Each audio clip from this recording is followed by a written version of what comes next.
கூப்பிட்டீங்களா sir? S. யார் இந்த 105 இருக்க விஜய்? கல்கட்டாவில இருந்து வந்திருக்கிற இன்சூரன்ஸ் ஏஜென்ட். அந்த ஆள் ரூம் பில் பணம் கொடுக்கல போல் இருக்கு. இல்ல சார். அப்புறம் எதுக்கு ரூமை கன்டினியூ பண்றீங்க? அந்த ஆளு கம்பெனில இருந்து பணம் வரலன்னு சொல்றாரு. மிஸ்டர் மோகன், அதெல்லாம் நமக்கு தேவையில்லை. இன்னைக்கு பில் செட்டில் பண்ணனா லக்கேஜ் எல்லாம் எடுத்து வச்சுட்டு ரூமை காலி பண்ணிடுங்க. Excuse me sir. விஜய் பல மாதங்களா இங்க தங்கி இருக்காரு. கரெக்டா பேமெண்ட் கொடுத்துட்டு இருக்காரு.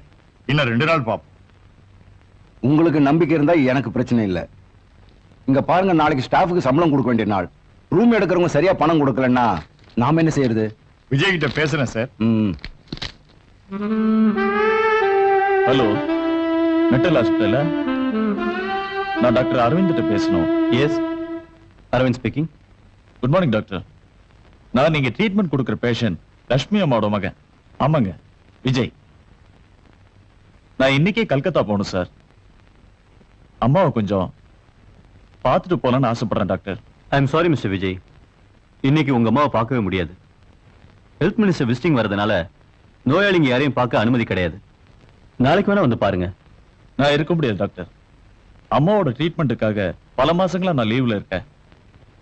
உடனே ஜாயின் பண்ணலைன்னா எனக்கு வேலை போயிடும். ஒரு வேலை பண்ணுங்க, நான் இங்க இருக்கிற நிலைமையை பார்த்துட்டு உங்களை கூப்பிடுறேன். அது வரைக்கும் பொறுத்துக்குங்க. ஓகே? Okay doctor.